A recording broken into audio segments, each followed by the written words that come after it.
Acompañamos el último adiós de Valeria Afanador, aquí en el municipio de Cajicá, Cundinamarca. Cientos de cajiqueños, comunidad educativa, familiares y amigos de Valeria la acompañaron en este sentido homenaje. Defensa Civil, bomberos, Cruz Roja, policía y ejército se hicieron presentes en este día de luto. Son las autoridades que acompañaron durante más de 18 días su búsqueda y que hoy aquí acompañan su último adiós. ¿Quién es el séptimo capturado por el caso de Miguel Uribe? ¿Qué prontuario tiene el hombre acusado de participar en el magnicidio? Ya en segundos les contamos. Vuelve y juega. Usaron a la comunidad para una asonada contra las fuerzas militares. Ya hablamos de dónde fue y qué pasó.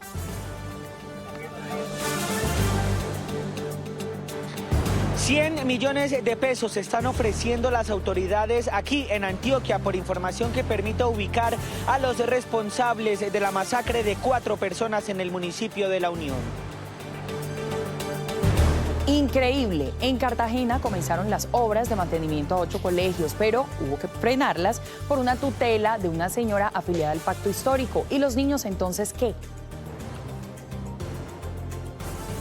Un impresionante tornado afectó a más de 700 familias en Soledad, Atlántico. Los habitantes de esa zona grabaron el momento en el que la corriente de aire se llevó varios techos de casas. Estamos con los damnificados. Autoridades de salud en Cali están en alerta frente a la sobreocupación de un 400% en los servicios de urgencia en la red pública y privada de la ciudad. Esto producto del cierre de estos servicios en varias zonas del departamento.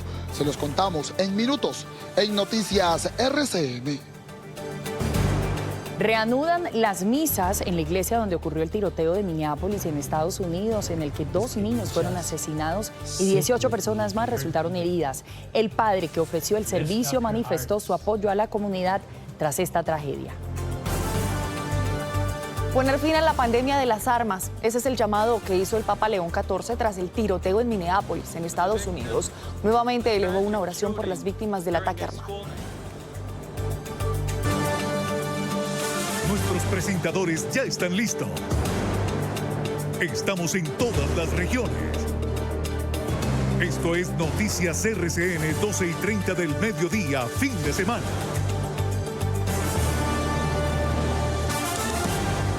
Hoy el país da un adiós que no quisiera. Una despedida triste e injusta, la de la pequeña Valeria Afanador. 18 días de búsqueda terminaron con el hallazgo de su cuerpo y hoy en Cajicá despiden a la pequeña. Pues mientras su familia y amigos están llorando la partida, las autoridades siguen investigando las verdaderas causas de su muerte. Y nosotros estamos acompañando esta despedida. Angélica Paula, adelante con la información. Así es, Rosy, Paola, pues no son buenas tardes ni para los cajiqueños ni para la familia de Valeria Afanador. Recordemos que la menor desapareció el 12 de agosto sobre las 10 de la mañana y que el último lugar en el que la vieron con vida pues era, Paula, precisamente el gimnasio campestre Los Laureles. Desafortunadamente hace 2 días sobre las 3 de la tarde un campesino dio alerta a la línea 123, pues vio el cuerpo de Valeria Afanador flotando en el río Frío y pues hoy estamos de luto. Estamos de luto y acompañamos esta jornada porque así como hemos estado acompañando a los cajiqueños, a su familia, a lo largo de estos últimos 20 días en su búsqueda, no podíamos dejar de estar presentes hoy para seguir en esa misma solidaridad que siguen todos los cajiqueños expresando a la familia de Valeria, a sus amigos, a sus allegados más cercanos. Hoy, como usted lo dice, ha sido un homenaje muy lindo que empezó con una caravana de carros desde Centro Chía. Después, a esta hora se realiza ese homenaje en el Club Edad de Oro, en un salón donde está el féretro de Valeria y muchas personas que siguen desde muy tempranas horas de la mañana llegando hasta este lugar para darle su último adiós. Así es, Paula, nosotros precisamente, como usted lo decía, acompañamos todo este recorrido y tenemos el siguiente informe para todos ustedes. Hoy es un día triste para Cajicá, un día donde el dolor y la tristeza se siente en cada rincón del municipio que vio crecer a Valeria Afanador, una pequeña que logró unir a decenas de cajiqueños en su búsqueda y que hoy acompañan con la misma solidaridad y amor a su familia en su último adiós. Qué tristeza con lo que pasó con la niña. A pedir justicia por lo que hicieron con la niña. Un mensaje de solidaridad con la familia, con la niña, por el momento tan duro que están atravesando. que tengan fuerza y que todo va a salir a la luz. Una caravana de carros y motos se extendió desde Chía hasta Cajicá, decorados con globos de colores con un significado muy especial. Recordar la nobleza, el carisma y la felicidad que Valeria irradiaba en quienes la conocían. Era muy chévere. ¿Sí? Sí. ¿Jugaban juntos? Sí, a ella le gustaba mucho jugar con sus amigos y jugar con los balones y muchas cosas. En el Club Edad de Oro del municipio, cientos de personas la esperaban también en un sentido homenaje. Asistieron personas de todas las edades, pero especialmente niños y niñas que pidieron justicia por Valeria e hicieron un llamado al país para protegerlos. Esto fue muy duro de afrontar, porque toda la comunidad estuvo muy pendiente desde el primer día, desde un estado hasta salir de sus trabajos para acompañarla en la búsqueda. Como niños, se siente feo, porque puede ser que tu colegio quede cerca, vayas a una tienda o simplemente saques a tus mascotas y ahora hay que estar más pendiente. El sepelio de Valeria continuará esta tarde en la iglesia Inmaculada Concepción, donde las familias cajiqueñas se unirán una vez más en oración por la familia de la pequeña y por su descanso en paz. Pues Angélica, mire, son muchas las autoridades que hicieron parte de la búsqueda de Valeria Afanador. Esto junto con cientos de voluntarios cajiqueños que acompañaron a su familia, a los investigadores, a las autoridades que hicieron parte de esta búsqueda durante más de 18 días. Una de las cabezas más visibles es el capitán Álvaro Farfán, el delegado del Departamento de Bomberos Cundinamarca, quien hoy es una de las personas que más lamenta no haber podido encontrar a la pequeña Valeria Afanador con vida. Paula, y es que recordemos que el capitán Álvaro Farfán precisamente hizo una búsqueda con drones, con perros, con botes, y en el lugar en donde precisamente encontraron hace 2 días a Valeria Afanador, pues ya se habían hecho varias inspecciones. A tan solo 300 metros, recordemos que estaba el colegio, el último lugar en el que vieron y estaba el rastro de Valeria. Nosotros precisamente hablamos con el capitán y estas fueron sus palabras. Bueno, principalmente de dolor, pero también de un insabor. A pesar de 18 días de arduo trabajo de todos los organismos operativos del departamento de Cundinamarca en este proceso de búsqueda, pues no logramos, digámosle, dar a esta familia, digámosle, un resultado positivo, y es encontrar a la niña con vida. Y es que hasta este lugar del municipio de Cajicá pues ha llegado mucha gente a despedir ese dolor que sentimos todos en este momento, los colombianos, los cajiqueños, lo decíamos, la familia de Valeria Afanador han llegado hasta este punto a dar el último adiós. Son filas enormes que no han parado ni un solo segundo de estar llenas. En las próximas horas, sobre las 3 de la tarde, se hará una misa que dará inicio pues a este sepelio en la iglesia Inmaculada Concepción, aquí en el municipio de Cajicá, y por supuesto seguiremos acompañando esta despedida, este homenaje que hoy se le hace a la pequeña Valeria Afanador en su municipio.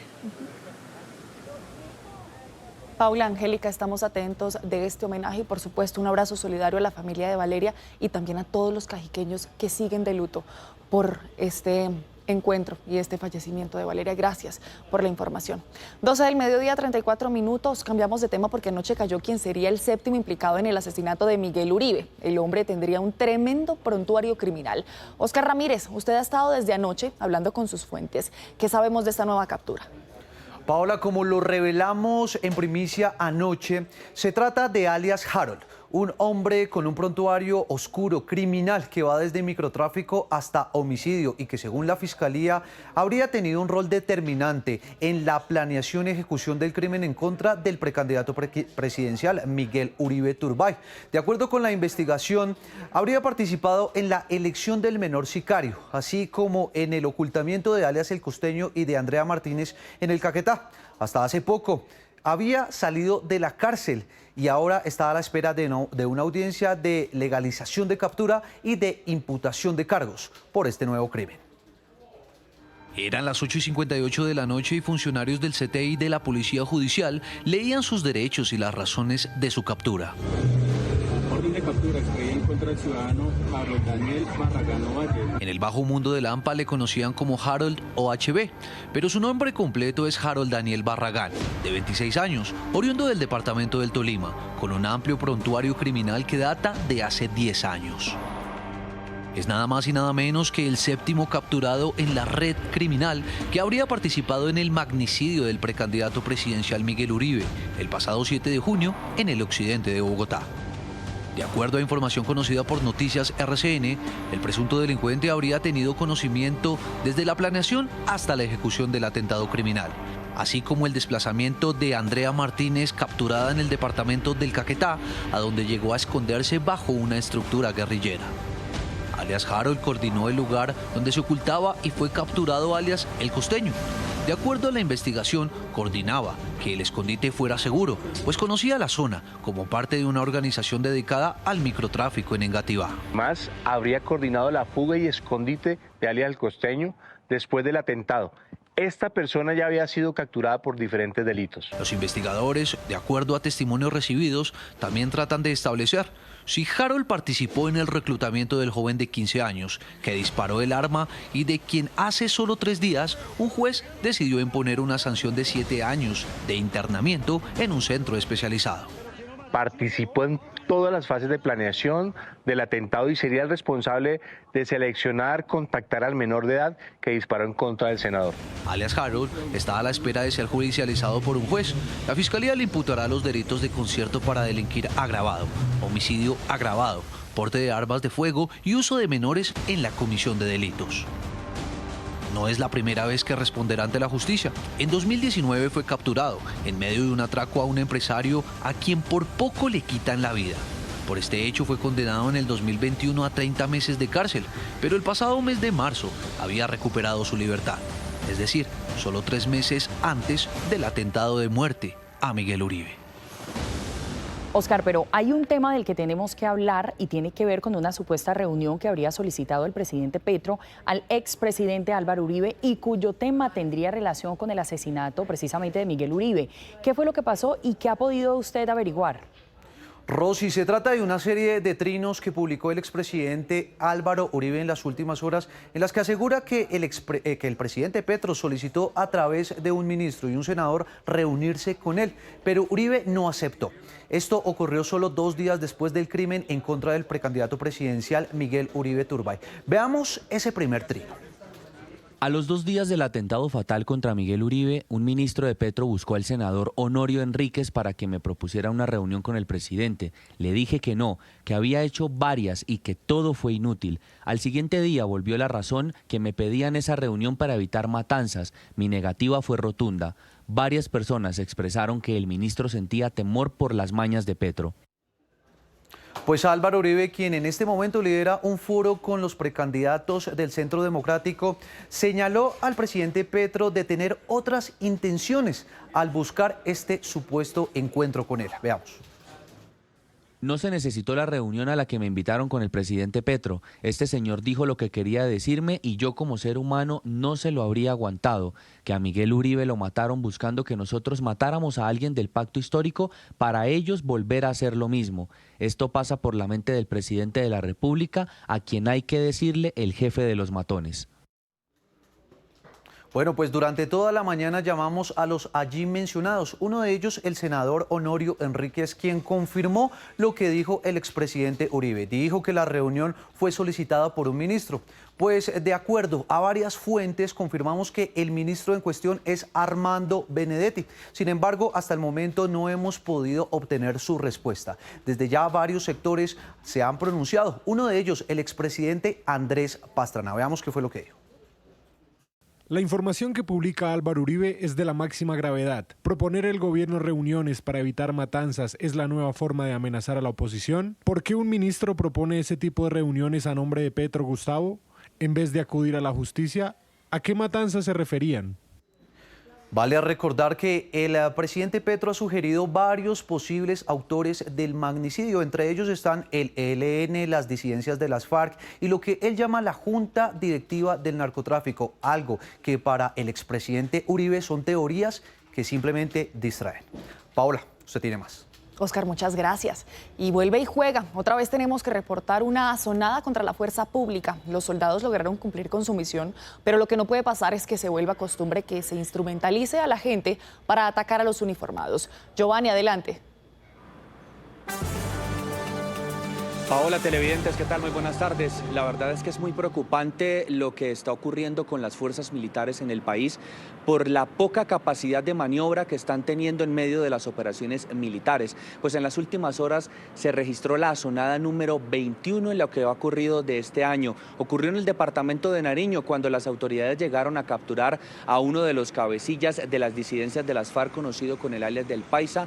350 personas llegaron a hacerles una especie de cerco a los uniformados del Ejército Nacional para no dejar llevarse a esta persona. Pues las autoridades, por fortuna, lograron evacuar a esta persona en un helicóptero Black Hawk del Ejército Nacional y lograron ejecutar esa operación militar. Esto es lo que ocurrió en las últimas horas.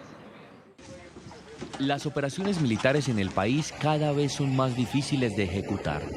En medio de una operación del ejército en el departamento de Nariño en la que iban a capturar a un cabecilla de las disidencias de las FARC, estructura Franco Benavides, conocido con el alias del Paisa, tropas de la Fuerza de Despliegue Rápido número 2 fueron víctimas de un nuevo hecho de asonada en el país. Pero pues ahí está lo que allá ahí está.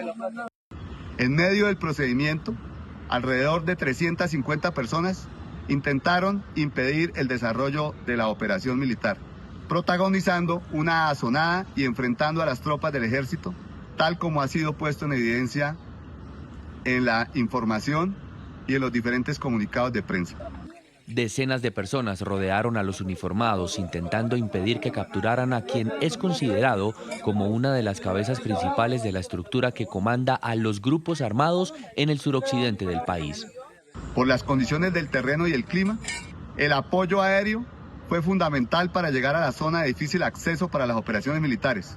En el lugar se presenta un combate de encuentro con el grupo terrorista, lo cual culminó con la captura de este sujeto, quien tenía orden judicial vigente por fabricación, tráfico, porte de armas y municiones de uso privativo de las fuerzas militares. Se produjo adicionalmente la muerte, sin identificar, de quien al parecer fungiera como su compañera sentimental. Tras momentos de tensión, un helicóptero Black Hawk del ejército logró aterrizar en la zona y traer no solamente al cabecilla de las disidencias, sino también a las tropas e impedir que fueran víctimas de un nuevo caso de secuestro en Colombia. 12:43. Hablemos de otro tema y es del tremendo cargamento de cocaína que cayó en Colombia y que iba para Puerto Rico. La droga estaba valuada en por lo menos 60 millones de dólares. Inteligencia de la Policía Nacional, en coordinación con el FBI, la Guardia Costera de los Estados Unidos y autoridades de Puerto Rico, lograron interceptar embarcaciones de despliegue rápido en el Mar Caribe que habían salido desde el departamento de La Guajira en Colombia e iban con destino a la isla de Puerto Rico cargadas con toneladas de cocaína.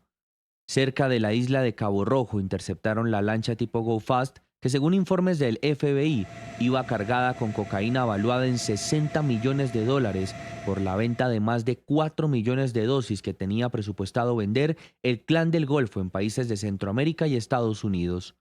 En todo el Mar Caribe, autoridades internacionales adelantan intensas operaciones para frenar los constantes envíos de droga que tienen como destino principal Centroamérica, Estados Unidos y Europa. Vamos con noticias de Antioquia, donde en una masacre 3 hombres y una mujer fueron asesinados en una vivienda de la vereda San Juan en el municipio de La Unión.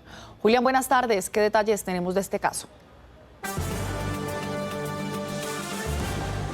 Paola, buenas tardes para usted y para todos los televidentes. Lo que podemos contarles es que las víctimas aún no han sido identificadas, pero lo que hemos podido confirmar es que ninguna de estas personas era habitante del municipio de La Unión, sino que habían llegado hace aproximadamente 20 días a la vereda donde fueron masacradas en las últimas horas y en donde en estos momentos hay desplegados varios investigadores de la policía.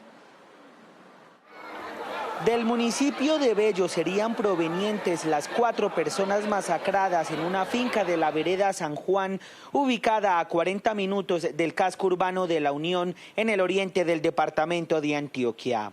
De manera inmediata, unidades de la seccional de investigación criminal, con el apoyo de inteligencia policial y en coordinación con la Fiscalía General de la Nación, adelantan los actos urgentes e investigaciones correspondientes para establecer las circunstancias de tiempo, modo y lugar, así como identificar a los responsables de este lamentable hecho. Las autoridades también investigan la relación entre este macabro hecho con el hallazgo del cuerpo de otro hombre que no ha sido identificado. La gobernación de Antioquia ha decidido ofrecer una recompensa de hasta 100 millones de pesos para quienes nos ayuden a esclarecer todo lo que estuvo alrededor de esta lamentable situación. De forma paralela se dispuso de un despliegue operativo en la zona con el objetivo de garantizar la seguridad de los habitantes y evitar nuevos hechos de violencia. Es un municipio muy tranquilo, somos una gente trabajadora, una comunidad muy emprendedora, pero las primeras hipótesis que corresponde a microtráfico, pero está en investigación. Este lunes se realizará un consejo de seguridad en el municipio. Hablamos ahora de noticias de Medellín y en particular de la aterradora agresión de la cual fue víctima una joven de 26 años a manos presuntamente de su pareja, quien le propinó 27 puñaladas, 27 heridas con arma blanca en su vivienda ubicada en el barrio Santo Domingo Sabio. La mujer sobrevivió y a esta hora se recupera en un hospital del norte de la ciudad. La llamada al 123 de un habitante del barrio Santo Domingo Sabio llevó a la policía a desplazarse hasta esta vivienda, donde encontraron a una mujer herida en el suelo. Cuando los policías llegaron, pidieron pues ayuda a la comunidad para sacar a una persona que estaba herida, y entonces ya los policías la sacaron y ella iba pues un poco delicada. La joven de 26 años habría sido agredida con sevicia por su pareja, quien huyó del lugar y a esta hora está siendo buscado por la policía. La Policía Nacional conformó un equipo de profesionales de la Seccional de Investigación Criminal y la Patrulla Púrpura con el propósito de judicializar y capturar a un hombre de nacionalidad venezolana quien habría atacado en repetidas oportunidades con arma cortopunzante a su compañera sentimental, causándole varias heridas. Solo este año en Medellín han sido asesinadas 22 mujeres. Falta mucha tolerancia pues aquí en el barrio. Claro que es una vez sucede pues aquí en nuestra cuadra lo que sucedió. Muy poca gente vio pues lo que sucedió, pero sí impresiona lo que pasó con esa muchacha. Muy complicado porque pues se supone que la pareja debe darle seguridad a uno, ¿cierto? Entonces como que pues súper triste que pasen esas cosas todavía. Las autoridades también están pidiendo a la ciudadanía, a los vecinos del barrio Santo Domingo Sabio, denunciar en caso de que sepan dónde se encuentra el presunto agresor. Información desde Medellín, Rosy, usted con más de Noticias RCN. Julia, muchísimas gracias por esa información. Revisemos otros temas porque el bus que transportaba a los jugadores del Deportivo Cali antes del encuentro con Independiente Medellín se vio involucrado en un grave accidente de tránsito. 2 hinchas del equipo fueron arrollados, ambos eran menores de edad y uno de ellos murió. Larry, ¿cómo ocurrió todo? Buenas tardes. Rosy, buenas tardes. Mire, los saludo hasta ahora desde el corregimiento de Palma Seca, esto en inmediaciones del estadio del Deportivo Cali. Aquí, sobre esta carretera que ustedes observan, venía la caravana que pues acompañaba al bus de los jugadores del Deportivo Cali. Al parecer, el conductor de esta motocicleta perdió el control, un joven de 17 años quien lastimosamente murió producto del impacto y una menor de 15 años que está siendo atendida en un centro hospitalario del municipio de Palmira. Esta es la vía que da acceso a ese estadio y donde se registró el siniestro. 2 adolescentes hinchas del Deportivo Cali sufrieron un grave accidente en inmediaciones del estadio de Palma Seca. Los jóvenes fueron arrollados por el autobús que transportaba a los jugadores del equipo local. Según información que se tiene es que se venía una caravana detrás del vehículo del bus y pues es objeto de investigación saber cuál es la hipótesis por la cual sucede este siniestro vial. La DIMAYOR y el Deportivo Cali lamentaron lo sucedido mientras las autoridades determinan las causas del siniestro. El Deportivo Cali lamenta profundamente el fallecimiento de Juan Pablo Núñez Agudelo, un hincha que perdió la vida en un accidente de tránsito mientras acompañaba y alentaba a nuestro equipo. Expresamos nuestras más sinceras condolencias a su familia, amigos y seres queridos en este difícil momento. La División Mayor del Fútbol Profesional Colombiano DIMAYOR lamenta profundamente el fallecimiento del hincha del Deportivo Cali que se vio involucrado en un accidente de tránsito con el bus del equipo. Ambos vehículos fueron inmovilizados por las autoridades de tránsito, mientras la menor de 15 años lesionada recibe atención médica en un centro hospitalario de Palmira. Mire, y no solo los deportistas, sino también las personas que acompañan este tipo de eventos, pues están preocupados porque no había acompañamiento, al parecer, de la policía, una caravana que aislara a esta caravana de personas que animan al equipo para que no se acercaran a este vehículo. ¿Y por qué? Pues se dio este siniestro. Información que es investigada, por supuesto, por las autoridades. Rosy, Paola, continúen ustedes con más noticias RCN. Atentos a esa información, gracias Larry. Y miren, alias Pantera sería un peligroso delincuente en Caquetá. Era el segundo cabecilla de las disidencias en la zona y las autoridades lograron capturarlo. Luis Alfonso Delgado, conocido con el alias de Pantera, era uno de los hombres más buscados de la estructura Rodrigo Cadete de las disidencias de las FARC en el departamento de Caquetá. Dice inteligencia militar que era el hombre encargado de los homicidios y la extorsión en esa zona del país. Pero las investigaciones en contra de este hombre llevaron a las autoridades a identificar que es la persona que estaría vinculado con el ataque a la casa de la familia del gobernador de Caquetá, Luis Francisco Ruiz. Figuraba en el cartel de los hombres más buscados en esa zona solamente por debajo de alias Iván Mordisco. Por él, las autoridades ofrecían hasta 500 millones de pesos para quien ayudara a dar con su paradero. Luego de intensas labores de inteligencia fue capturado y en las últimas horas puesto a disposición de la justicia. Nos vamos a otro punto del país porque crece el número de afectados por el paso de un tornado en Soledad Atlántico. Se estima que ya son más de 700 las familias damnificadas por la fuerza de este fenómeno natural. Daniela, usted está con ellos y ¿cuál es el panorama? ¿Qué dicen las autoridades? Buenas tardes. Rosy, muy buenas tardes. Aquí estamos en el municipio de Soledad desde ayer, cuando se reportó esta lamentable emergencia provocada por un tornado. De acuerdo con las autoridades, la velocidad de este fenómeno natural era superior a los 60 kilómetros por hora y sin duda el panorama pues es desolador. Hasta hace poco, las familias, más de 700, terminaron de recoger lo que quedaba de sus tejados producto de la fuerza de estos vientos. Actualmente reportamos información desde el sector de Los Cedros, uno de esos 10 barrios que resultó gravemente afectado. Con el permiso de los habitantes de esta vivienda, ingresamos con las cámaras de Noticias RCN para mostrar el impacto y la fuerza de este fenómeno natural. Dejó sin tejado aproximadamente 700 casas en 10 barrios del municipio de Soledad. Las familias pasaron la noche pues casi que a la intemperie. Sin embargo, a esta hora avanzan los censos y la entrega de ayudas humanitarias para que las personas afectadas puedan recuperar sus enseres y también recuperar sus tejados. Árboles caídos, cables de alta tensión sobre las vías y viviendas desechadas fue el panorama que dejó el paso de un tornado en el noroccidente de Soledad. En el momento que pasó eso no estaba lloviendo y cuando yo estaba limpiando la ventana de mi casa, cuando yo vivo en un segundo piso y cuando yo veo que toda la gente está corriendo y gritando, yo también me encerré y empecé a reprender. Decía, Dios mío, ¿qué es esto? Un fenómeno natural que sorprendió al municipio luego de enfrentar uno de los días más calurosos del año. Todas las camas se mojaron, la mesa de comedor, la nevera, todo se me mojó. Cogí a mi bebé y a mi esposa, los abracé y le pedí a Dios que nos guardara.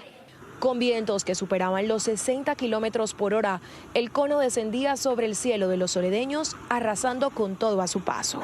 Todo esto está hecho un desastre y la gente está muy preocupada porque no saben qué hacer o cómo van a pasar estos días. Con la declaratoria de la calamidad pública y una urgencia manifiesta, autoridades buscan atender a las más de 700 familias afectadas. Desde el primer momento activamos nuestra ruta de gestión de riesgo y en terreno está todo nuestro gabinete. Están muchos contratistas, también se encuentra la Defensa Civil, también tenemos a los bomberos, porque estamos mirando a través de los censos cuál es la magnitud de todo lo que sucedió. Los censos y la entrega de ayudas humanitarias continúan con frentes de trabajo distribuidos en 10 barrios de la población. Y miren, lo que pasó en Cartagena tiene indignados a varios ciudadanos. La administración venía trabajando en el mejoramiento de 8 colegios que estaban en malas condiciones y pues hasta ahí, Rosy, todo bien. Lo grave, Paola, de todo esto es que tuvieron que parar las obras por una tutela. Pero ojo, la tutela la puso una mujer afiliada al Pacto Histórico. Entonces lo que nos preguntamos es, ¿qué va a pasar con los niños? Vamos a desarrollar esta información, por supuesto, desde Cartagena con Rupert Cassiani y también nos acompaña desde nuestra sala de redacción, Jorman Leal. Rupert, comienzo con usted. ¿Qué va a pasar entonces? Rosy, Paola, televidentes, compañeros, buenas tardes. Pues mire, los más afectados son ellos, los más de 8.000 estudiantes que prácticamente quedaron en el limbo con toda esta controversia que se ha venido desarrollando durante esta semana aquí en Cartagena. Hay que decir que durante los últimos días estuvieron desarrollando un plantón en los bajos de la alcaldía para pedir que se reactivaran las obras. Por un lado eso, por otro lado el alcalde Domecq Turbay ha dicho que esto es más un ataque político, por eso ya se está preparando con su equipo jurídico para poder responder el fallo judicial. En el siguiente informe les contamos más detalles. En este estado permanecen varias instituciones educativas en Cartagena, lo que tiene en riesgo desde hace tiempo la vida de miles de estudiantes. La alcaldía de Cartagena había anunciado una millonaria inversión para mejorar el estado de los colegios. Sin embargo, una acción de tutela ordenó la suspensión de las obras, que se venían adelantando en 8 instituciones, lo que ha generado malestar y controversia entre los cartageneros. Mientras se resuelva de fondo la presente acción, suspender el inicio de las obras de rehabilitación en las instituciones educativas. Los estudiantes, que son los más afectados, aseguran que esta tutela termina de afectar su educación. Cuando ni siquiera tenemos sala de informática, de inglés, sala de física y química, porque todas están infestadas de murciélagos. Según la accionante, el distrito y el contratista no socializaron medidas de contingencia para garantizar la continuidad del servicio educativo durante las obras, lo que motivó al Juzgado Noveno Penal Municipal de Cartagena, con funciones de control de garantías, emitir el fallo judicial. La alcaldía respondió: quien se meta con el desarrollo de los cartageneros, se mete conmigo. La demanda fue interpuesta contra la Alcaldía Mayor de Cartagena por una ciudadana que además pertenecería al pacto histórico, mientras que la Secretaría de Educación y el consorcio Mejoras IE Cartagena adjudicó el contrato por más de 22.500 millones de pesos para la intervención de estos 8 colegios. Bueno, y obviamente los niños son los que quedan en la mitad porque son los más beneficiados con el arreglo de los colegios. Jorman Leal, ¿qué dicen las autoridades y cómo van a responder a esta tutela de la mujer del pacto histórico? Hola, buenas tardes. Y mire, esto es muy complejo y más porque aquí en Noticias RCN tenemos registro del pésimo estado en el que están muchos de los colegios de Cartagena. Y ahora con esta tutela, pues las clases de los estudiantes se van a retrasar aún más. Y aún no se tiene claridad si esta tutela obedece estrictamente a temas políticos en contra de la administración municipal. Pero para ahondar más en este tema, saludamos a esta hora al secretario de Educación de ese distrito, Alberto Martínez. Bienvenido a Noticias RCN. Y le pregunto de una vez, ¿quién interpuso esta tutela y qué es lo que va a pasar y ustedes cómo le van a responder? Bueno, buenas tardes. Bueno, es una accionante de la comunidad que entiende aparentemente que las circunstancias en las que están los muchachos que están siendo reubicados o en plan de contingencia a partir de las mejoras no son las más aconsejables. La respuesta que vamos a dar está determinada dentro de los términos que establece la juez. Vamos a garantizarle a la juez la información correspondiente sobre que evidentemente existe un plan de contingencia, que evidentemente los estudiantes sí están recibiendo clases, sí están recibiendo PAE y que ese plan de contingencia fue determinado por la propia comunidad educativa, por los propios órganos de gobierno de los colegios. Bueno, secretario, ustedes dicen que les van a garantizar el plan de estudio y también el PAE pues para que a los niños no se les afecte aún más la educación, pero ¿qué es lo que dicen ellos precisamente y cuánto más se les van a retrasar estas obras? La planeación de estas obras duró alrededor de un año y en el marco de esa planeación estuvimos conversando con el consejo académico, con el consejo directivo del colegio y planeando justamente lo que íbamos a hacer cuando los estudiantes tuvieran que enfrentarse a las obras que justamente estaban pidiendo. En algunos casos ha habido reubicación antes inclusive del inicio de los trabajos. En otros casos hay metodologías flexibles que la comunidad aprobó, son alrededor de 25 metodologías flexibles que el Ministerio de Educación tiene establecido, de manera que las clases no se suspenden, los estudiantes siguen siendo atendidos por los profesores y sigue estando el PAE a mano, inclusive en algunos casos con cobertura más allá de la que teníamos inicialmente. Y hacer el mejor, jugada en la cancha del amor, del dolor, de la risa, la ilusión, gritos del hincha, 11 jugadores en la cancha para dar lo mejor, represento los colores. Tenemos ya la 1:30 p.m. y volvemos con noticias de la capital porque decir que la Secretaría de Educación ha recibido más de 700 casos de intentos de suicidio en Bogotá revela una compleja situación de salud mental. Pues Paola, nos preguntamos, ¿qué está pasando en los colegios? ¿Los protocolos son suficientes? De esto, de salud mental, tenemos que hablar sin tapujos. La salud mental es un asunto que preocupa cada vez más en los colegios de Bogotá. Cifras oficiales revelan que este año se han reportado más de 700 casos de intento de suicidio en estudiantes, un número alarmante que deja en evidencia además otra problemática. El 75% de los registros corresponden a alumnos de colegios públicos, lo que significa una grave brecha en materia de salud mental entre las instituciones públicas y privadas. Noticias RCN conoció la carta de una docente de un colegio público en Bogotá en la que expresa su preocupación por las fallas estructurales en el sistema de atención de urgencias de salud mental. Allí narra cómo identificó el deteriorado estado emocional de uno de sus estudiantes y lo que sucedió cuando activó los protocolos distritales.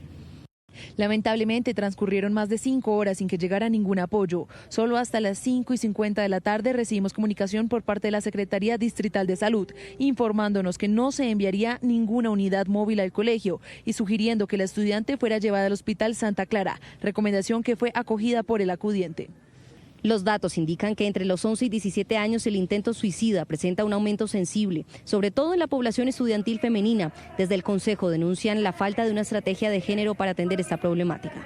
Vale la pena cuestionarse si 387 estudiantes que atienden promedio cada orientador escolar es una cifra adecuada para garantizar o no atención oportuna a nuestros estudiantes en materia de salud mental. Y a esto se le suma otra alarmante cifra y es la cifra de violencia escolar. 22.000 casos llevamos en el año 2025 y es una cifra que no para de crecer año tras año. Localidades como Usme, Ciudad Bolívar, Kennedy, Bosa y Suba encabezan esa lista. Un estudio reciente de la Universidad Nacional revela que 1 de cada 8 estudiantes de secundaria ha pensado en hacerse daño y 1 de cada 34 ha intentado suicidarse. En el Consejo Nacional de Padres de Familia y Cuidadores lanzan un SOS. El sistema de alertas de la Secretaría de Educación tiene un subregistro que no ha sido solucionado por la Secretaría. Es un sistema de alertas que no arroja cifras reales y este subregistro no permite la atención efectiva y oportuna de las autoridades. Ahora bien, el acceso a especialistas y a médicos y medicamentos para la atención de problemas de salud mental son costosos y dicen algunos pacientes que los tiempos de espera son largos para las citas médicas. Pues la consecuencia de esto, Rosy, es que mucha gente está acudiendo a particulares. La pregunta es ¿cuánto cuesta esto? Pues Marcela Tunjo les cuenta.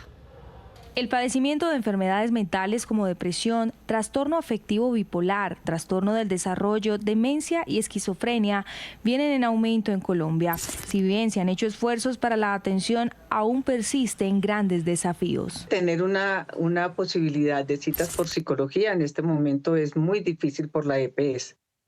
Entonces, la puerta de entrada está, pero la realidad es que es imposible conseguir una cita y mantener un tratamiento que siga estable, con citas periódicas y regulares como debe ser. Se estima que 2 de cada 3 personas en el país con algún problema de salud mental no recibe la atención o tratamiento adecuado.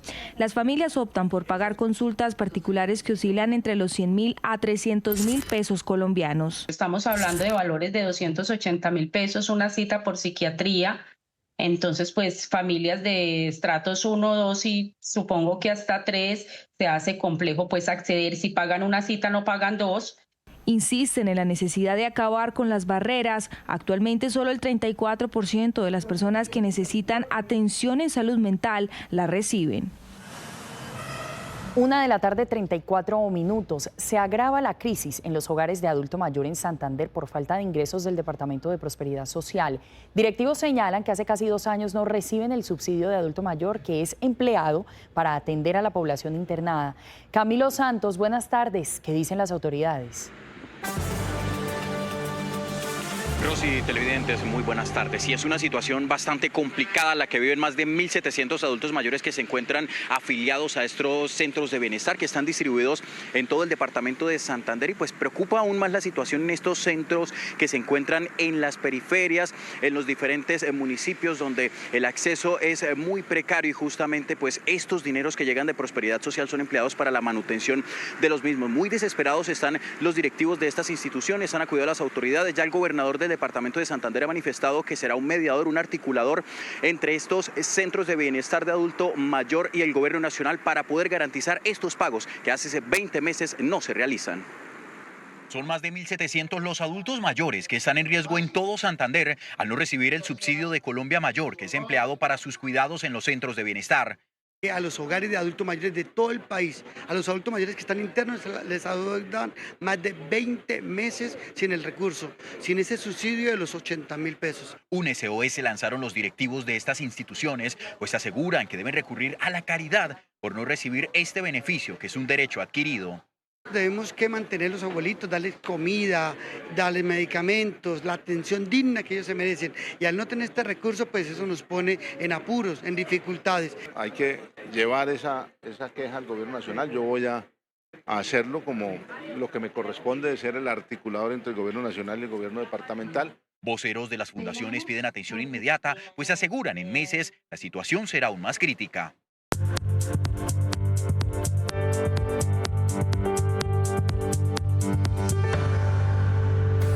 1:44. Comenzamos en Minneapolis, Estados Unidos, donde siguen haciéndole frente a la tragedia por el tiroteo en una iglesia de una escuela católica que dejó 2 niños muertos y 18 personas heridas.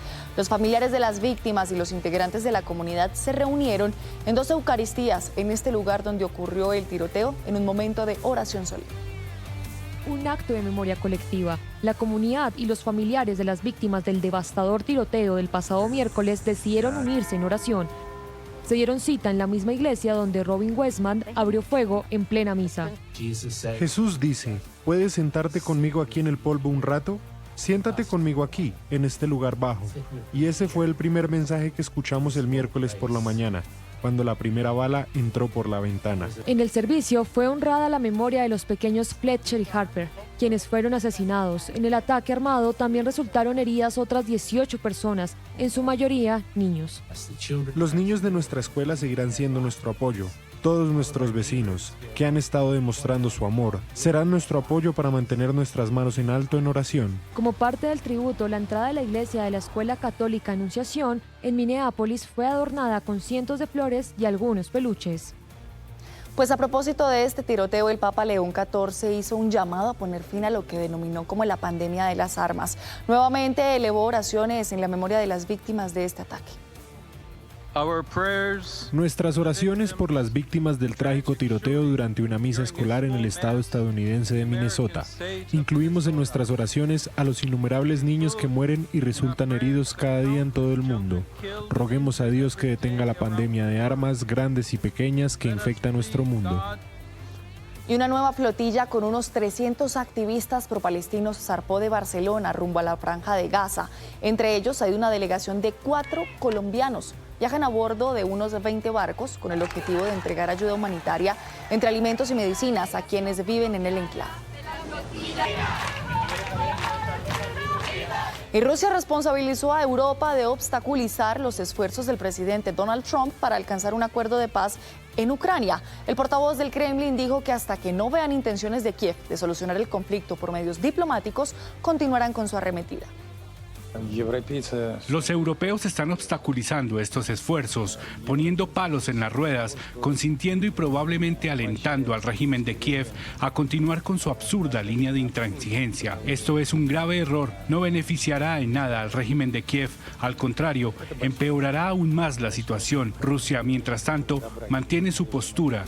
Estamos dispuestos a resolver el problema por medios políticos y diplomáticos, pero hasta que no veamos reciprocidad por parte de Kiev, continuaremos con nuestra operación militar especial. Y la ofensiva de Israel contra Hamás continúa. Y en las últimas horas habría sido dado de baja el portavoz del brazo armado de este grupo terrorista. El primer ministro Benjamín Netanyahu dijo que Abu Obaida había sido blanco de una operación conjunta del ejército de su país con el Servicio de Inteligencia Nacional en Gaza. Por ahora no hay un pronunciamiento de Hamás al respecto. India y China buscan fortalecer sus relaciones luego de años de rivalidad y en medio de la guerra comercial de Estados Unidos por los aranceles. El presidente Xi Jinping se reunió con el primer ministro Narendra Modi en el marco de una cumbre en la ciudad de Tianjin. Entre los acuerdos de cooperación alcanzados está la reanudación de vuelos directos entre ambos países. Ambas partes deben considerar y gestionar la relación desde una perspectiva estratégica y a largo plazo, y trabajar por su desarrollo sostenido, sólido y estable. Nos comprometemos a impulsar nuestras relaciones bilaterales sobre la base de la confianza mutua, el respeto y la consideración. Y el panorama en la provincia de Punjab, en Pakistán, por cuenta de las lluvias es absolutamente devastador. 1.500.000 personas se han visto afectadas por las inundaciones generadas por el desbordamiento de 3 ríos. El agua inundó viviendas y otras edificaciones y dejó varias carreteras bloqueadas. En lo que va de la temporada de monzones este año han muerto 820 personas en territorio pakistaní.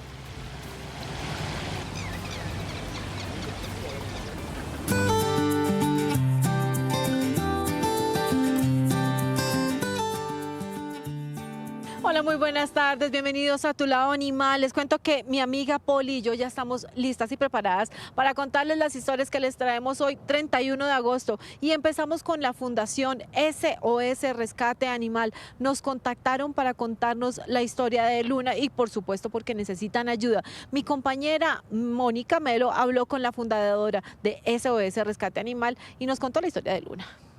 Contar la historia de Luna es hablar de abandono e indiferencia. Un día cualquiera fue llevada a la guardería por su cuidador y nunca volvió por ella. Este es otro caso de abandono. Ella es una perrita con dueño, llegó aquí con dueño. Vinieron y contrataron el servicio de guardería y bueno, normal, lo cancelaron, pero ya el siguiente mes no volvieron. Entonces quedó abandonada.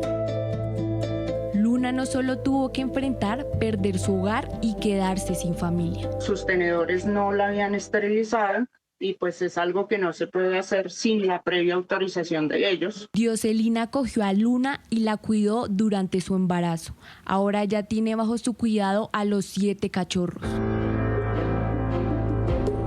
Desde el 25 de julio, día en el que nacieron los bebés de Luna, Dioselina vela por ellos día y noche. Pero sus recursos son muy limitados. En la fundación cuida y protege 26 vidas. Sobre todo en el tema de alimento. Ese es el reto mayor. Ese es el reto de cada día porque son muchos los que hay que alimentar y nosotros no podemos decirles no hay comida para hoy. SOS Rescate Animal, el refugio de Dioselina que construyó hace 6 años, está haciendo campaña para que la gente la ayude a no repetir la historia. ¿Qué buscamos para ellos? Familias muy responsables, pacientes y que les puedan brindar un hogar lleno de amor, de cuidado. Si usted quiere ser el hogar de alguno de estos cachorros, puede buscar a Dioselina en las redes sociales como @SOS Rescate Animal 2019 o comunicarse al teléfono 304-450-3067.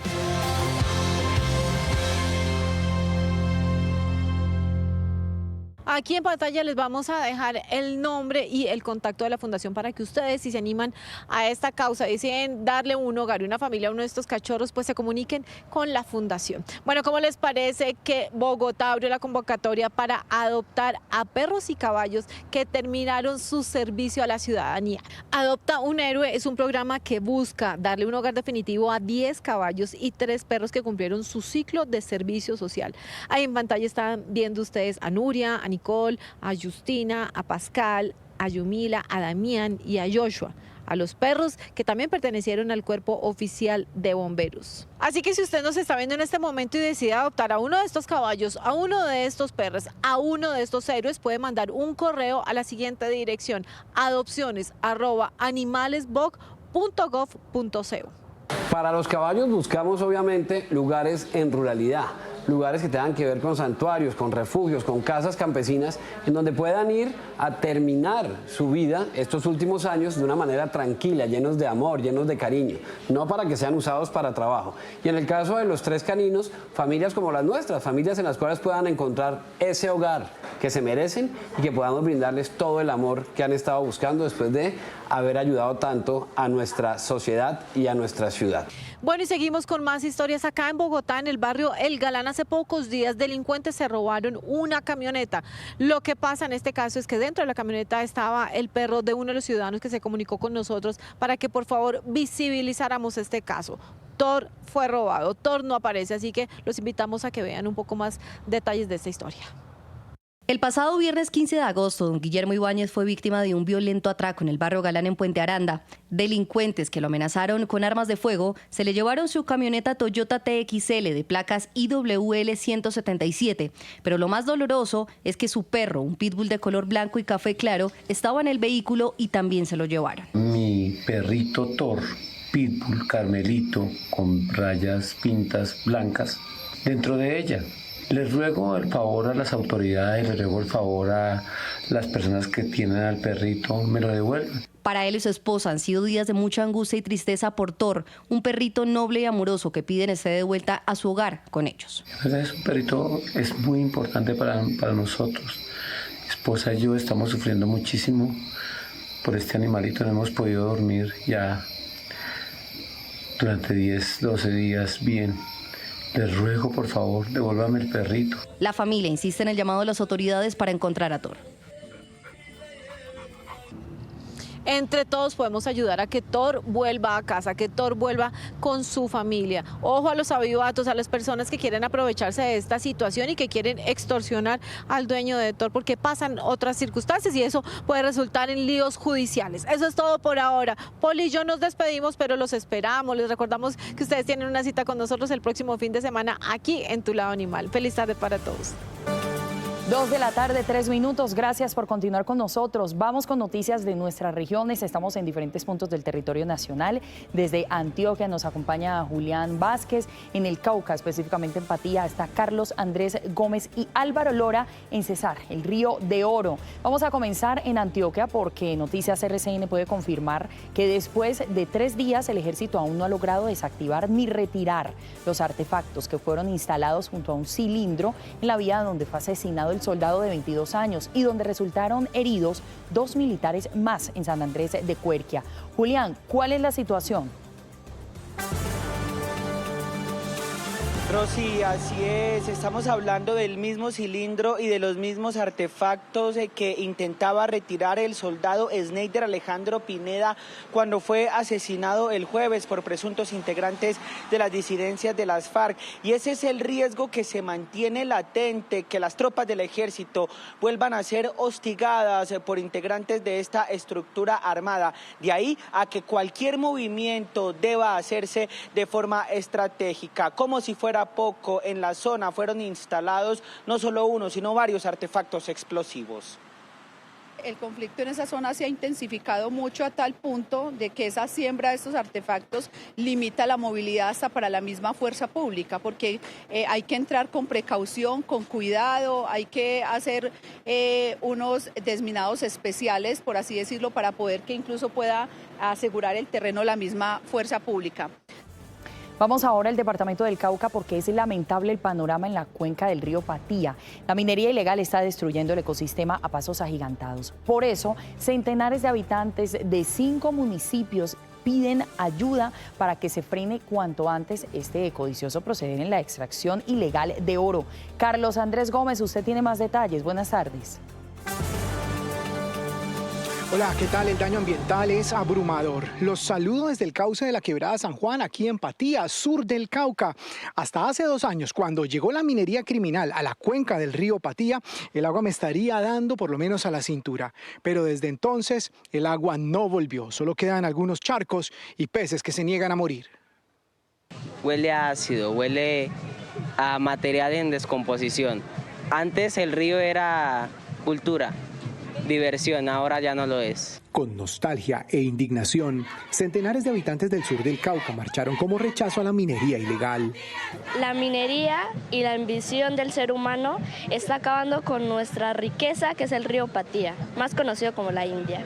Porque el río Patía está súper contaminado. Entonces, si nos quedamos sin agua, ¿de qué vamos a sobrevivir? El Patía y sus afluentes, como el San Jorge, San Bingo y Huachicono, eran torrentes de vida. Hoy son lágrimas del macizo colombiano que se quedan estancadas en las piscinas de químicos socavadas por los mineros. De un momento a otro han metido maquinarias y cosas así para lo del oro, ¿no? Entonces es algo de que yo sé que el dinero es importante, pero más importante la naturaleza. Como si fuera el propio río Patía, la marcha se convirtió en el torrente que busca llamar la atención de las autoridades para que detengan la destrucción de su principal afluente. Y venimos en protesta porque nuestro río está siendo contaminado. Queremos un río sano, ya no pueden nuestros niños ir a nadar, ya no pueden nuestras personas, que es parte de fuente de ingresos, ya no pueden ir a trabajar porque nuestro río está contaminado. Históricamente estas minas ilegales han estado bajo el control del ELN y hace poco menos de 2 meses ingresó un nuevo frente de las disidencias a disputar el territorio. El Patía es el río más largo del suroccidente y era el segundo más caudaloso de Colombia. Es un clamor desesperado de los habitantes de toda esta región e incluso de la Autoridad Ambiental del Cauca para que desde el alto gobierno adopten acciones tendientes a frenar este desastre ambiental. Con la cámara de Bolívar Gómez desde Patía, en el sur del Cauca, Carlos Andrés Gómez, Noticias RCN. Carlos, muchísimas gracias por esa información. Y ante los continuos ataques a la fuerza pública, secuestros y desestabilidad del orden público en el sur del Cesar y norte de Santander, las autoridades realizaron un consejo extraordinario de seguridad para analizar la grave situación que afrontan los habitantes de esa región. Álvaro, ¿dónde se desarrolló este consejo de seguridad y cuáles son las conclusiones? Buenas tardes. Hola, ¿qué tal? Buenas tardes. Sí, efectivamente, el Consejo de Seguridad se realizó en el municipio de Río de Oro, un Consejo de Seguridad regional con la participación de municipios del sur del Cesar y la provincia de Ocaña. ¿El por qué el Consejo Regional de Seguridad? Porque es que desafortunadamente el municipio de Río de Oro es la puerta de entrada al Catatumbo, donde se han presentado secuestros, además de asesinatos de policías y militares. Este primer Consejo Regional de Seguridad permitirá que el sur del Cesar y norte de Santander trabajen de forma conjunta para combatir el crimen organizado. La seguridad integral es el enfoque central para contrarrestar el accionar de los grupos generadores de violencia que vienen provocando la desestabilidad del orden público en la región. Desafortunadamente nos hemos visto envueltos en todos estos temas de inseguridad y de violencia que han perdido la vida policías y también soldados de la patria, personas secuestradas. Tenemos un joven de solo 17 años secuestrado, tenemos a una persona adulta mayor de 87 años. En varias oportunidades se ha presentado hostigamiento, en varias oportunidades se ha presentado la muerte de militares en este corredor. Al final de este Consejo de Seguridad Regional, determinaron que será fundamental la colaboración entre las entidades como organismos de seguridad y justicia, las comunidades y sectores privados que dinamizan la economía regional. Mire todo el tema de los laboratorios que se han desmantelado, el último, el de San Alberto, 2 aquí en Río de Oro, 1 en San Martín. Es producto, es prueba fehaciente de todo lo de poscatatumbo que estamos viviendo nosotros en municipios como Río de Oro. Este año en el corredor que une al sur del Cesar con norte de Santander se han presentado 9 ataques a la fuerza pública, donde 3 militares y 2 policías fueron asesinados y secuestrados un menor de edad y un adulto mayor que aún permanecen en poder del grupo armado que se los llevó. Álvaro Lora, Noticias RCN, Aguachica, Cesar. Álvaro, gracias por el reporte. Y miren, seguimos en nuestras regiones para hablar del dengue en varias ciudades del país. Vamos a comenzar en La Heroica, donde las autoridades en salud refuerzan los controles para la prevención del dengue. Y es que según el Instituto Nacional de Salud, se presentó un aumento del 15% en los casos de esta enfermedad. Ya vamos a revisar cuál es la situación en las ciudades de Cartagena, Barranquilla y Bucaramanga. Comienzo en La Heroica. Rupert, adelante con la información. Paola, televidentes, escuchen bien estas cifras. Según los datos del Instituto Nacional de Salud, aquí en Cartagena para la semana número 33, semana epidemiológica número 33, ya son más de 4.700 los casos de dengue que se han presentado en la ciudad, de los cuales 57 han sido notificados como casos de dengue graves. También más de 1.090 casos de dengue con signos de alarma y más de 3.500 casos sin signos de alarma. Para la semana número 34, que es esta semana que va avanzando, ya son 50 los casos que se han reportado, de los cuales 2 son casos de dengue grave. Lo que más preocupa aquí en la ciudad heroica es que son las 4 variantes de dengue las que avanzan en la ciudad, por lo que las autoridades entregan recomendaciones. ¿Cómo vamos a controlar el mosquito? Obviamente vamos a seguir usando repelentes, vamos a tener limpias nuestras casas y nuestros entornos. La invitación es que nuestros reservorios de agua estén limpios, que los lavemos, que pasemos cepillo y jabón en estos reservorios de agua que generalmente tenemos en las casas y a que no acumulemos inservibles en nuestros patios. Y en el Atlántico intensifican acciones sanitarias para prevenir nuevos contagios y pese a todas las campañas que se han adelantado en el departamento, la mayor preocupación de las autoridades se sigue concentrando en los criaderos del mosquito que transmite la enfermedad. Daniela, ¿cómo están tratando de erradicarlo y bueno, cómo está el panorama en materia de cifras?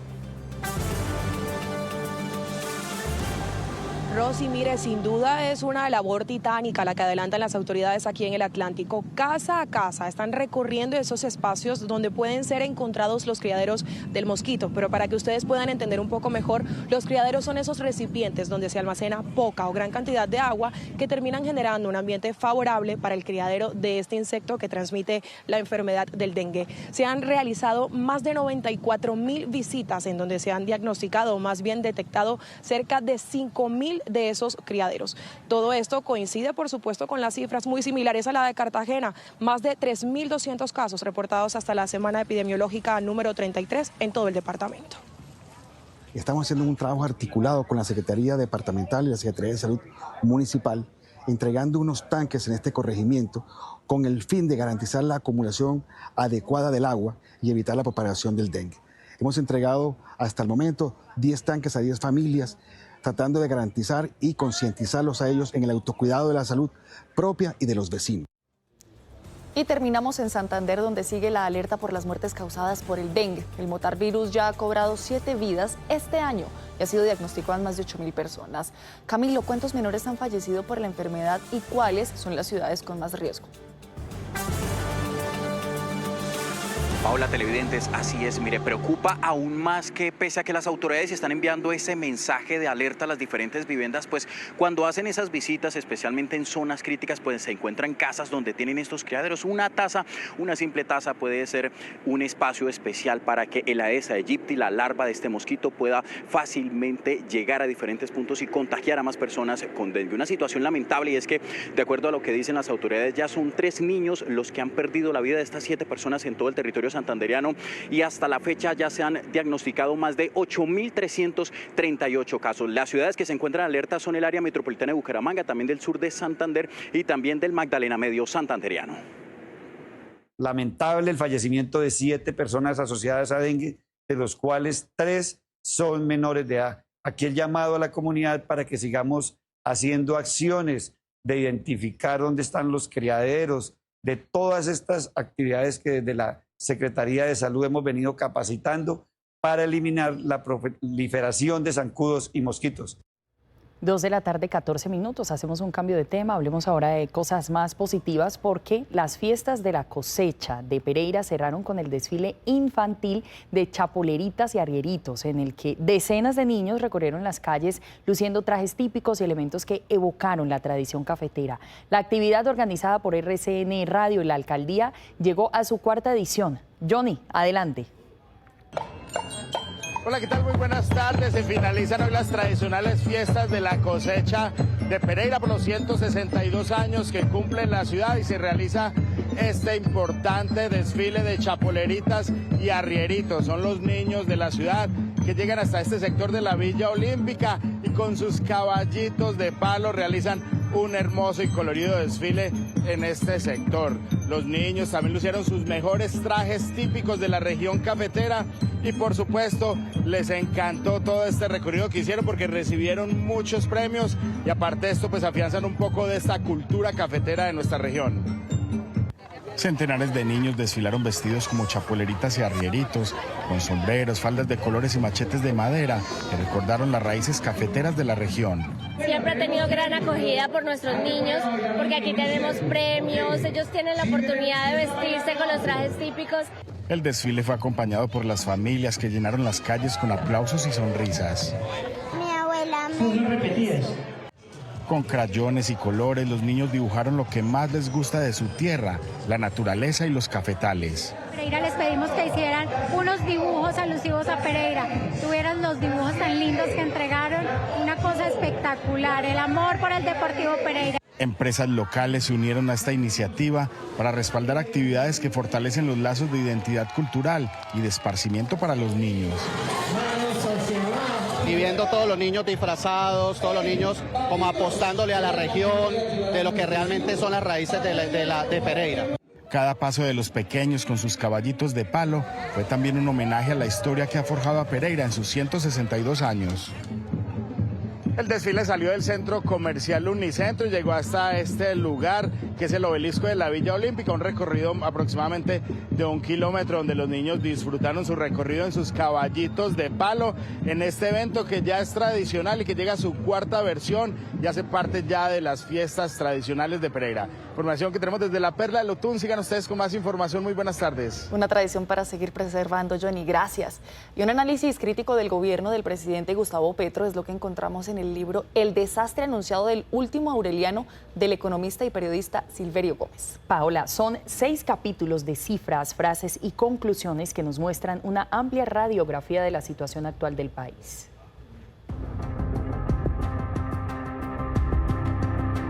El desastre anunciado del último Aureliano es el retrato de un país que corre el riesgo de quedarse atrás.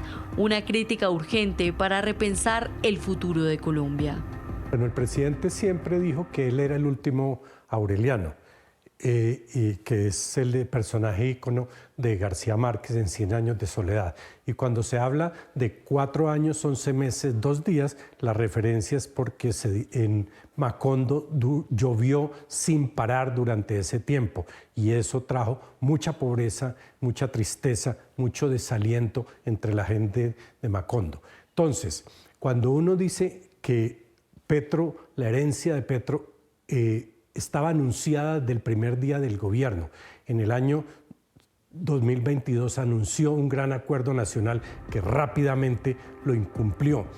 En 6 capítulos, Silverio Gómez examina los 3 años de administración de la Presidencia de la República, en la que destaca el acuerdo nacional y su fracaso del diálogo político, los resultados económicos y el deterioro del crecimiento, la situación fiscal y descenso peligroso del PIB, la descentralización y tensión institucional, la transición energética sumida en improvisación, los impactos de la ilegalidad minera en medio de la narrativa verde.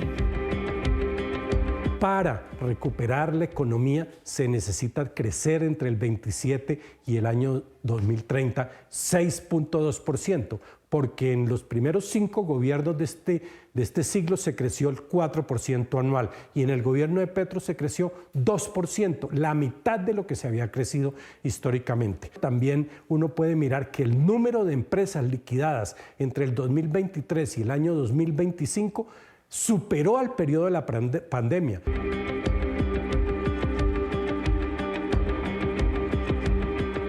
Todas las páginas impares del libro hay una frase que recoge todo lo que pasó en estos 4 años. La primera frase es: haré la paz con el ELN en 90 días, en 3 meses, cosa que no lo vemos.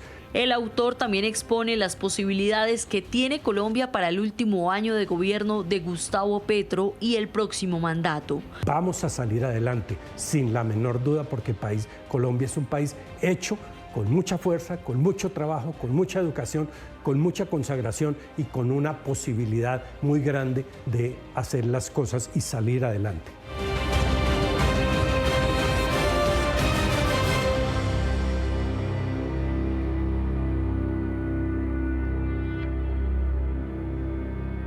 Y del 1 al 3 de septiembre se realizará en Medellín y por primera vez en Colombia la conferencia anual de Latimpacto, Impact Minds Collective Makers, un espacio que reunirá a más de 700 de los inversionistas más relevantes para América Latina y el Caribe en temas de impacto social y ambiental, siendo esto además una vitrina viva del impacto latinoamericano. Esta conferencia lo que busca es agrupar a un grupo de filántropos, inversionistas, corporativos, familias que están comprometidos con desplegar de manera más estratégica sus recursos, tanto financieros como no financieros, para lograr un mayor impacto social y ambiental en América Latina y el Caribe. Bueno, y con esta invitación llega el momento de hacer una pausa aquí en Noticias RCN, pero ustedes quédense con nosotros, Pau, hay mucho más al regreso. Claro que sí, historias de mujeres inspiradoras, también la información del entretenimiento en solo unos segundos. Ya volvemos.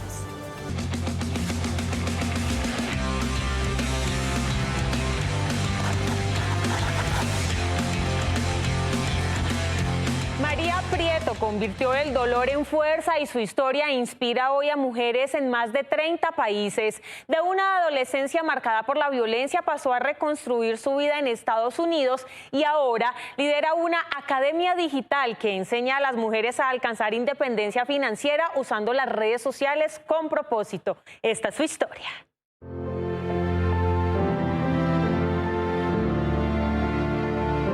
Yo empecé a justificar el maltrato físico, el maltrato emocional dentro de una relación, pensando que era amor. María recuerda cómo siendo adolescente cayó en una relación violenta de la que logró escapar a sus 17 años. La muestra de amor que él quería a cambio era que yo me fuera a vivir con él. Hubo un día en específico que dije, esto no lo quiero para mi vida, esto no es normal. Yo no tenía a nadie en mi WhatsApp, ni siquiera a mis papás, porque él decía que me podían manipular. Y ese día fue el día que dije, esta es mi oportunidad, tengo media hora, me voy a escapar. Fue en ese momento en el que llegaron los papeles que llevaba esperando desde los 13 años de edad.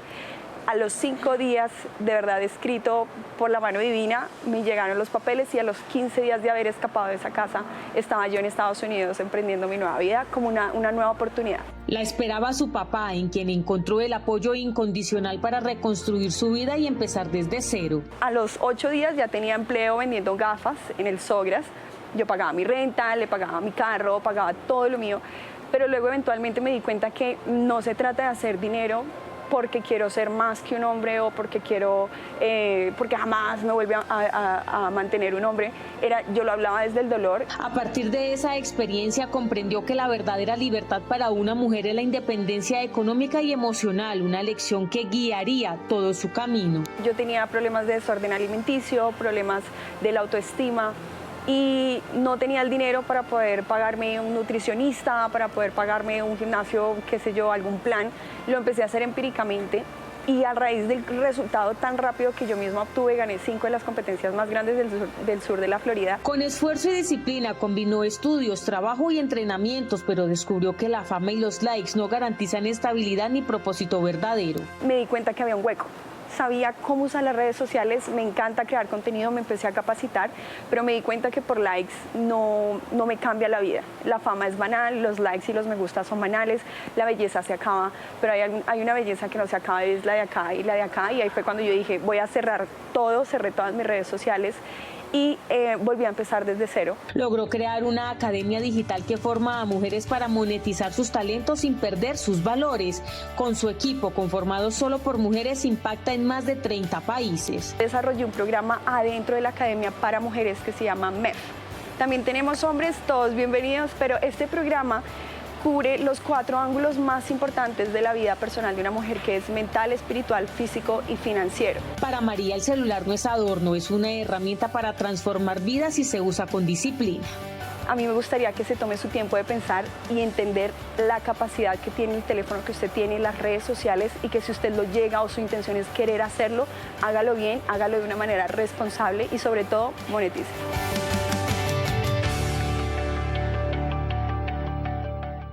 ¿Conoces historias como la de María Prieto? Escríbeme, Mujeres que Inspiran, RCN. A María Teresa, gracias por esta información. Y Mujeres de Ataque conversó con la periodista y escritora Melba Escobar de su nuevo libro Huir al Presente, que lleva a reflexionar sobre la realidad actual. Calientico está. Recién salido, sí. Aquí están historias, textos de estos últimos 8 años. Un poco este libro yo lo veo como un viaje en un tren de alta velocidad en el que uno va mirando por la ventana el paisaje y de pronto se le quedan grabados ciertos detalles de ese paisaje, ¿no? Entonces ese paisaje lo vamos a ver en estos 8 años y sigue pasando.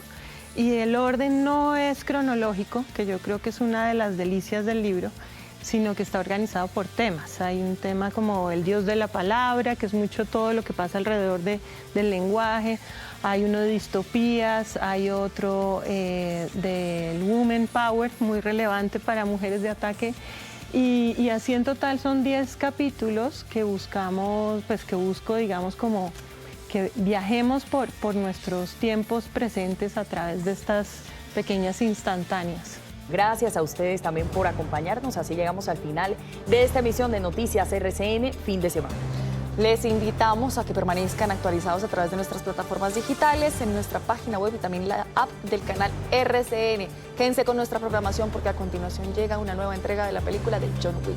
Feliz tarde, nos vemos a las 7.